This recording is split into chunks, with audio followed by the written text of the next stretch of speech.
San Francisco. Hi, I'm the perky Danny Tanner. As one of the funniest voices of his generation, Bob Saget, he would find new, creative, and often vulgar ways to express his own frustrations with life. And yet, let's be honest, many of us will remember him in a totally different light as a TV dad, the guy we all wished we grew up with. Now, his portrayal of Danny Tanner was everything a father was supposed to be. He was loving, he was considerate, he was funny, he was accepting, and he touched everyone who ever watched it. And that's probably why, here at the hour of his death, many of us are finding his passing so difficult. Sorry, it's with a heavy heart that I tell you that this past weekend, Bob Saget, he was found dead in his hotel room, and he was just 65 years old.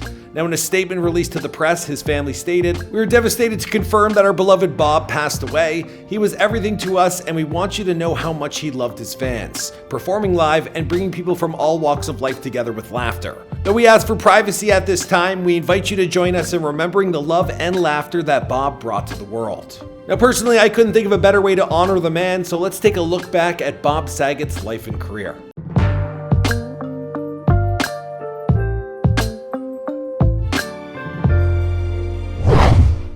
Bob Saget was born Robert Lane Saget on May 17, 1956, in the city of brotherly love, Philadelphia, Pennsylvania. His father Benjamin was a supermarket executive, and his mother Rosalind, she worked in hospital administration. His entry in the world of comedy came about in a somewhat unusual way. Now, he told the Philadelphia Inquirer in 2016 that when he was only 17 years old, he won a local radio contest by phoning in and performing a song about BDSM.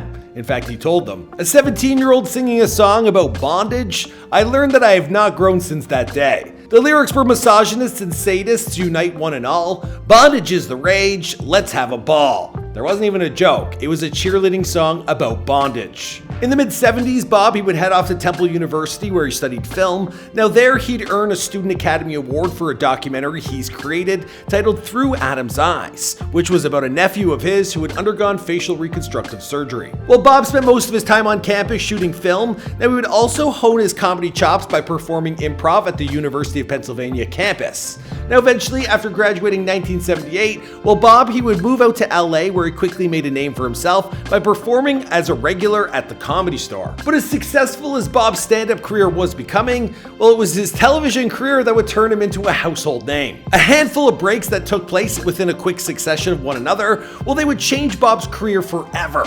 After a brief stint on the CBS News series titled The Morning Program. "We have a ton of people here, so many people that want to talk. I'm just going to run from person to person." Okay, who's first? Bob would get fired. Now, luckily, just as he was being shown the door by one network, another one was welcoming him into the fold. ABC immediately hired him to be one of the lead stars in their newest sitcom, a show called Full House. On Full House, Bob, he played a widowed father who shared his house alongside his 3 daughters, his brother-in-law, and his best friend. Now, airing from 1987 to 1995, the series would introduce us not only to Bob, but other soon-to-be household names like John Stamos, as well as Mary-Kate and Ashley Olsen on its journey towards becoming one of the most beloved sitcoms of all time. Now, beyond the phenomenon that was Full House, Bob, he was also famous for hosting the uber-popular television series, America's Funniest Home Videos from 1989 to 1997. And while most of his material on that series kept in line with his PG persona, every once in a while, his darker side, it would just somehow slip in there.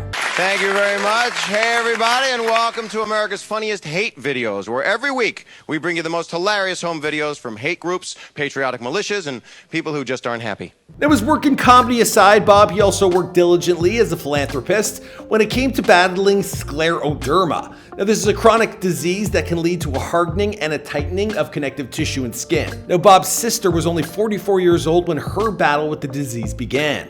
Now, she tried to combat the disease with all the available medication, but the best it could do was mask her symptoms. Now, eventually, she had to move in with her parents, and just 2 short years later, she would sadly pass away. From that point forward, Bob, he would become heavily involved with the disease, and in 1996, he even produced and directed a television film that was basically based on the story of his sister. He titled it For Hope. After Full House came to an end and his time on America's Funniest Home Videos wound down, Bob, he would spend a few years directing further films like The Mind of a Married Man and the Norm Macdonald film Dirty Work. This is before eventually returning to the comedy circuit and relishing his abilities to mock his formerly wholesome image as America's dad. Suddenly, an entire generation was learning that Bob Saget Well, he was far less like Danny Tanner than they could have ever imagined. This was probably best summed up during his legendary performance of The Aristocrats for the documentary that explained the origins of the joke's history. And the point was censorship, different ways that people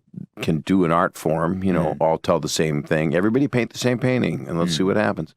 Even though Bob was willing to play around with his family man persona, he was also just as willing to embrace it.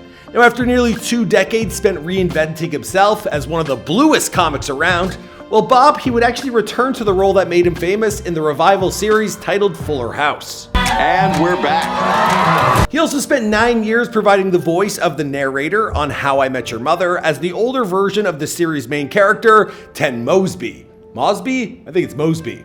Anyway, my first thought was, why can't he do it? Or how much cigarettes and booze do you have to sound like me? But seriously, I did it immediately because I read it. It was a love letter. It was a relationship show. That's right. Surprise, surprise, but Bob also had a romantic side to him as well.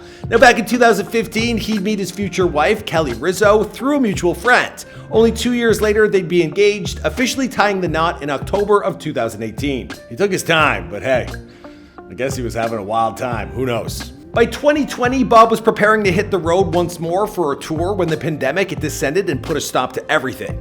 Now instead, Bob, he adjusted and he started his own podcast titled Bob Saget's Here For You, featuring guests like Tiffany Haddish, Jason Sudeikis, and Whoopi Goldberg. It's a podcast that I'm going to do until I can't talk, which might be later today if I'm told not to talk. Eventually, when the world began to open back up, well, Bob planned to finally hit the road once more. Now, his tour was set to take him all over North America, from New York City to here in Toronto. But unfortunately, well, it would come to an end before it really even got a chance to get started. In the early hours of Sunday morning on January the 9th, 2022, well, Bob took to Instagram to commemorate having spent the past 2 hours on stage performing in Jacksonville, Florida, expressing how happy he was to be back on the road. And yet somehow tragically, only a few hours later, well, the news would break that Bob had been found dead in his Ritz-Carlton hotel room, which was located out in Orlando. For so many in my generation, Bob Saget was our TV dad growing up, and kids today have the chance to watch him play that iconic role of Danny Tanner all over again in Fuller House. Originally deputies, they were called to the hotel in regards to an unresponsive man. Upon arriving at the scene, well, that man was determined to be Bob Saget. Now, detectives, they were quick to clarify that no signs of foul play or drug use were discovered at the scene. In other words, the cause of Bob's death and just exactly what happened to him, well, it's yet to be uncovered. But the grief and the sadness over his loss is only just beginning.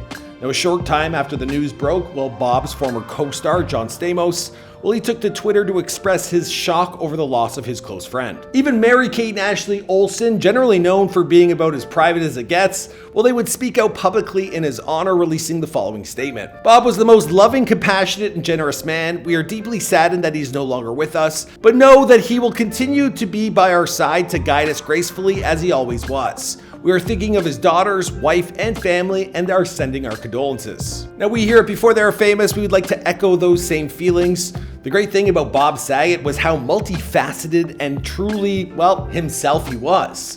Now, the man was not only America's dad, but also the country's dark, morbid, and truly hilarious uncle. Seriously, I grew up with the later guy, and he was just, you never knew what was going to come out of his mouth.